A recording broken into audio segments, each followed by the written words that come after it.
Thanks, everybody. Thanks for bearing with the technical difficulties. PowerPoint and Microsoft for the win, apparently. Anyways, welcome to our presentation on modernizing a design system with Drupal single directory components and Storybook. My name is James Foley. I am an associate director at Rutgers University within the Office of University Communications and Marketing. I'm joined today by two collaborators from the Drupal development firm Cheppers. Over here we have Bálint Pekker. He's the Chief Technology Officer at Cheppers, and this is Patrick Anderson, who served as our account executive on the project that we're going to tell you about today. So Rutgers is the State University of New Jersey. We have 71,000 students, about 30,000 faculty and staff working across 3 campuses and an academic health center. Rutgers stands among America's highest ranked and most diverse public research universities. We were founded in 1766. Rutgers is the oldest, largest, and top ranked public university in the New York, New Jersey metropolitan area. So my department, UCM, or University Communications and Marketing, is the top level comms department for the university. There are many communications offices at Rutgers. There are many IT departments at Rutgers. We are very decentralized. And UCM is responsible for managing the university's overall messaging as well as our branding and visual identity. And that's why the main rutgers.edu website is within our portfolio, because it's the front door website to the university. So in about 2020, about almost going on 6 years ago, UCM, we did a complete relaunch of rutgers.edu.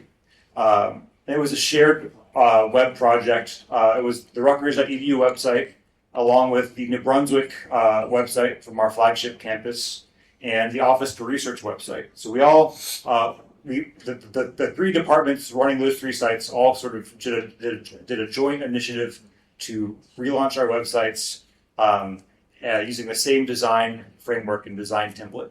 And that would become what we later called the Rutgers Core Component Library, or RCCL. So RCCL, as we call it, addresses a core problem that existed prior to it at Rutgers, wherein a user could visit 10 different Rutgers websites and have 10 completely different user experiences. And we shouldn't expect the user to care or notice what domain they're on as they're navigating the Rutgers web ecosystem along their journey. The users want a consistent experience, and so our RCCL project helps deliver that in our web ecosystem by creating a cohesive brand image for the university online. So today we position the RCCL product as a low or no code website building tool that we make available for free to the university community. And it's a tool that meets our brand and visual identity guidelines as well as modern accessibility standards. Today, more than 80 websites use the RCCL product, and another 30 are in development.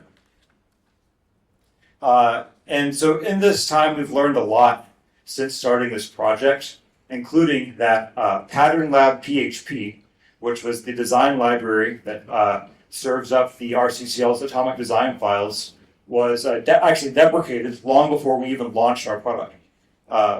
So this legacy design system has done us a few favors over the years, and its reliance on 2 custom PHP modules has continually proven to be a thorn in our sides.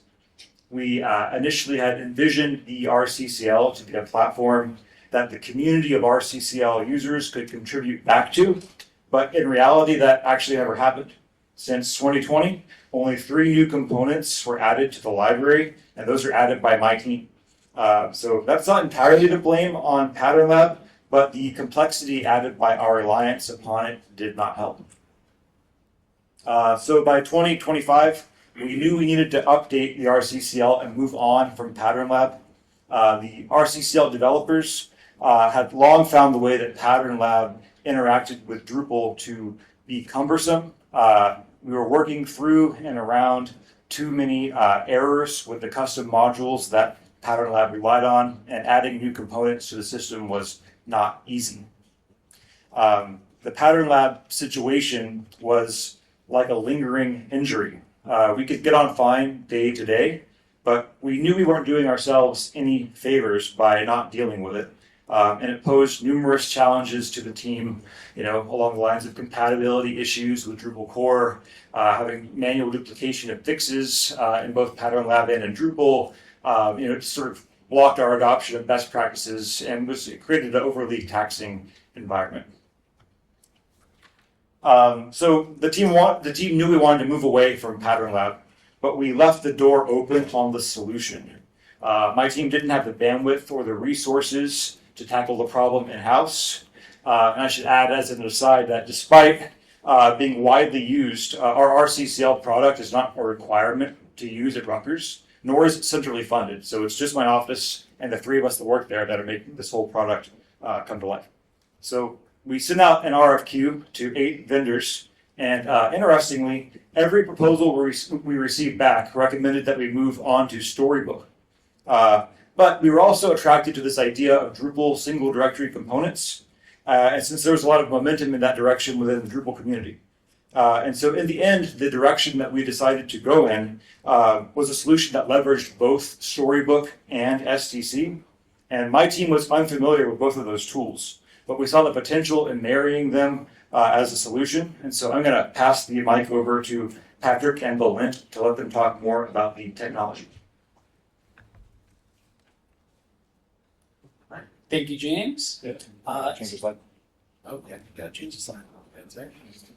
So I'll talk a little bit about our approach. We approached the project with empathy. Rutgers' challenges became our challenges. Early on, we saw an opportunity to modernize the component architecture for long-term sustainability. It would become maintainable, scalable, and accessible across sites. We thought through questions like, how do we make this, again, more maintainable? How do we increase scalability? And what's the long-term impact on accessibility? Ultimately, we came together with the Rutgers team to design a system that could go right from designs in Figma to the web ecosystem seamlessly.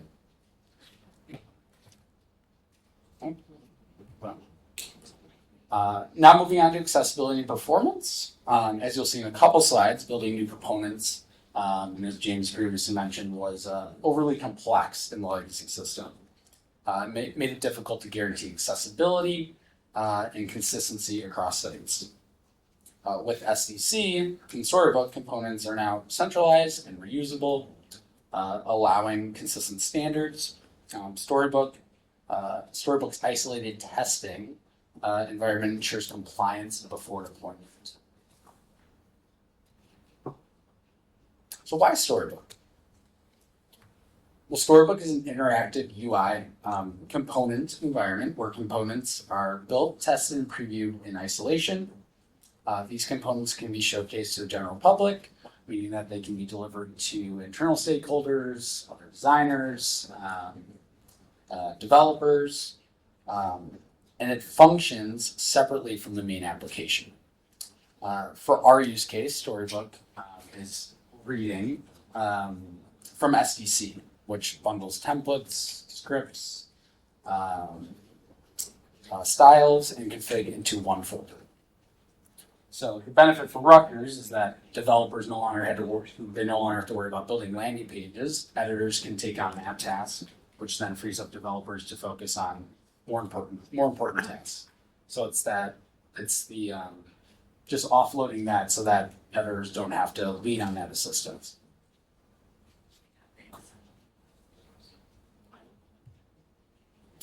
So now let's look at a comparison of Pattern Lab and Storybook and SDC. So as James previously mentioned, there was a lack of innovation in the Pattern Lab system. So 3 new components in 5 years. Additionally, the need to migrate off the Pattern Lab had a couple different reasons. Firstly, they needed to increase organizational resilience. Pattern Lab isn't as widely used of a system, so hiring developers that have comprehensive knowledge is a challenge. So being less exposed to external stressors like hiring was important to consider. The pattern-led version, as previously mentioned, was outdated upon delivery, so that made it hard to adopt best practices and made it hard to scale across the 80+ websites. SDC and Storybook introduced, a centralized system that was widely accepted, well known in the developer community. Introduced like easy component creation, and it has a large and active community to feed off of.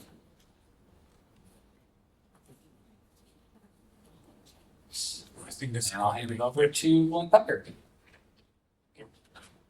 So, what is SDC, or single directory components? This is basically a fairly new approach in Drupal, which lets you group everything that a component needs into one single folder, one single directory, has the name, and it can have templates for the components. You can, too tall. Okay, so every template for the component, every CSS file, the design or the logic and functionality like JavaScript files or the components configuration, all live together in one place, in one folder. And this makes a really big impact for organizations who are actually having multiple sites based or built on the same code base or shared code base. So like universities, nonprofits, or larger organizations, enterprises, and whatnot. Basically, the power of SDC is that it separates the component's structure from the data, what we give into it. And previously, before SDC, you could have create a new landing page and you would need a new component. And you would ask your developer to, hey, I need this, I need that, and stuff like that. And we developers are very lazy. So what we did, or what we do probably is, copy something over that is fairly similar and paste it for your use case. And it creates a problem because your code base will be scattered. There is a bunch of dead code, and similar components are live in various places in your code base. And this creates a maintenance problem because when you have to have a bug fix or you have an accessibility problem to one of your components, then somebody needs to go in there and check every single part, every single page or site that you have, and see that if that bug has been fixed, and they also need to test it. And it is time consuming. It is cost. It causes cost problems for you, so budgeting problems, and your developer won't be happy about it.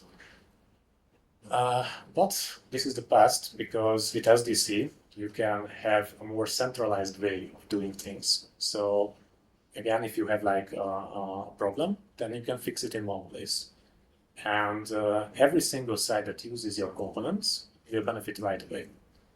So for example, you have a multi-site, you can push changes to that component in the folder, and every single site of yours will have the same component, the same code base will be applied, and it is basically lowering your maintenance costs. It speeds up your development, so you can roll out changes or new functionality really fast. And probably the biggest one is it can help your platform or platforms be brand consistent. And this is it's a very big problem amongst universities, I think, that brand consistency amongst sites. So this is a problem, and it solves it. Also, single directory components are using props and slots, which we are going to talk about a little bit. It's going to be a little bit technical, but I'm going to try to make it simple as possible. But before we do that, let's see how a single directory component lives in your ecosystem. So every component has its own folder, as we talked about, and it should be placed in a components folder within your module, within your profile, or most commonly within your team. And every component should have at least 2 files, a twig template, which is your basically how your component looks like in your browser, and your component.yaml file, which is the configuration for it. Amongst that, you can have like assets, CSS files, JavaScript files, even PHP snippets.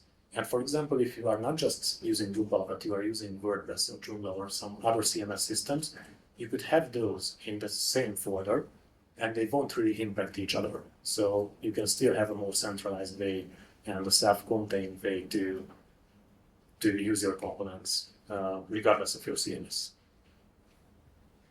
This is more of a technical part here, but it is a very simple component. It's a button, and on your left side you can see that it expects 3 props or properties, which is the button's class or variant, the button's link, and the text itself that it contains. And on the right side, in the component.yaml file, you can see the list of things Drupal expects. So when you are on the editing screen, Drupal knows that it needs to render for you a text element or select element or something from which you can choose from. And you can have slots, which are a little bit different purposes, because props are inputs, but slots are when you are building out a component library. Slots can have components, and components can have components within themselves. So for example, if you have a hero component in your slides, in your site, sorry, then you can have like a title, a paragraph text, CTA buttons, or for example, a product image or a background image. These can all be little small components that live inside of one big component called the hero section. And as you can see, we will see an example here for the button components. On the right side, these are mostly code and how you manage it, but we are using the same component for 2 different purposes. One is a red component called Google It, and when you click it, it's gonna move you to a Google search or something. And when you are clicking the blue Drupal It button, it will move to Drupal.org site or something else. And as you can see on the middle part of the right side, what we do is we are including our component with different data, like the link, the button text, and the variant. And behind the scenes, the variant is basically a CSS class that gives you a background color and stuff like that. So for example, if your stakeholder or your, designer decides that you would need like an icon for your button or a border radius around it, so more oval button, then you could just add a new property under the link, button text, and variant. Is it rounded? Yes or no? And if it is, then a new CSS tool applies, and your component is ready to have more properties. So this flexible approach is what we took to design and create the Rutgers homepage.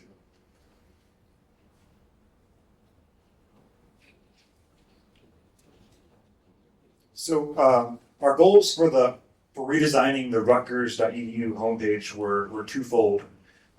First, it was just long overdue for a refresh. It had been more than 5 years. In the previous version of the homepage, we had this large ambient video that played in the hero space, and it took up the entirety of the viewport. And we gave our users nothing to do like above the fold. And our analytics showed that not very many people were scrolling down past that video. And so that ambient video that we ultimately replaced was really occupying some prime real estate. And we wanted to abandon that and give a redesign that gave some clear calls to action in our hero space. We knew that visitors to Rutgers.edu were seeking answers to 2 primary questions, which were, what can I learn at Rutgers and how much does it cost? And so our redesign kept those 2 core questions in mind all the way through. The second element of the redesign was that we wanted to use the thing that we just made. So the redesign was done using SDCs with Storybook as the design library. And so this is a look at what our redesigned homepage hero space looks like.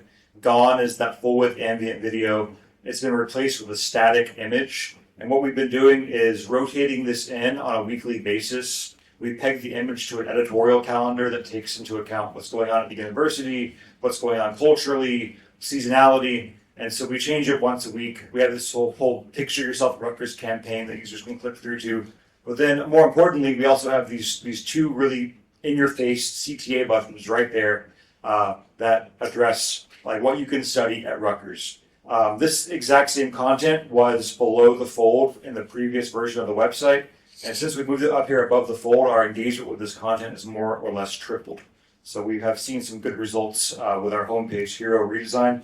Other elements of this, so in addition to the new hero and CTA bar, the redesign included a modification of the rest of our homepage components, almost all of them, I guess I should say. And we introduced new expanded and compact modes for the homepage components. And these components are used elsewhere on the site and elsewhere within our system. So now content editors have a choice of like displaying an expanded or a collapsed mode on all these components that were touched in the redesign. And so, yeah, I would say to recap, it was really fortunate that we were able to time our homepage redesign with the introduction of SDCs. By being tethered to an obsolete design system, we felt it was a hindrance to our growth, and we're looking forward to getting the most out of SDCs and Storybook. And so, last slide here is just key takeaways and looking ahead. We kind of have four kind of buckets of thought that we put these into: integration, adoption, lessons learned, and future proofing. And I'll let Patrick take the first few of these, and I'll step back in at the end. All right, so yeah, starting out with integration.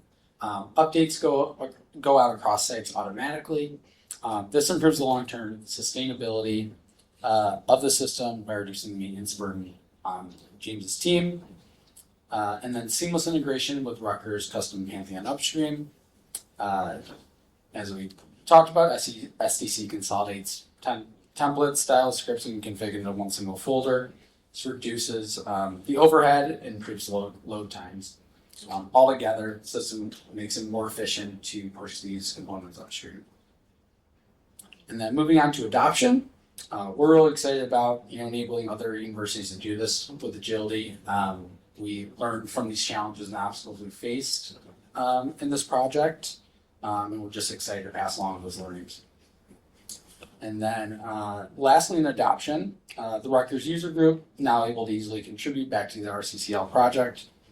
This was hard previously with the legacy system, and now they're able to more easily participate in steering and molding what the solution will be going forward. And then moving on to lessons learned, better questioning in the early stages. This is from Cheppers' side. There was an opportunity early on to ask questions around like how do we define a component. This would have allowed us to create a like mutually agreed upon lexicon, which would have kind of revealed the potential obstacles before we even got there. So definitely making sure that if you're going through a project like this, that you have that vocabulary down, because we did have, like the teams did have different ideas of what a component was. And with that said, I will take over to James. Oh, You lost it? or not. All right. So in hindsight, I think we would have had a more thorough discovery process at the front, kind of like how Patrick was alluding to. That would have mitigated some of the scope creep that we saw and could have been avoided if we did just a little bit more work up front. So that was definitely a lesson learned. Next thing I think in the lesson, or the last thing in the lessons learned column, is just getting out of our own way. We had some internal rules that like we should have just broken, to be honest. Like we were too precious about giving out access to our code base for review before our contract was signed. And if I could do it over again, I would have like made the code available so vendors like Cheppers could have had a full understanding of what they were getting into from the get-go. And then on the future-proofing side, we're looking forward to starting to use Figma and Storybook together. That's new for the team, so we're looking forward to getting into that. We're going to have increased confidence in the accessibility of the system overall on the accessibility front. And we're just, as mentioned before, we're happy to be on a platform that feels like it's more sustainable for the long term, and we're not going to be held back by outdated tooling anymore. And so that's all we got. Thanks. Guys.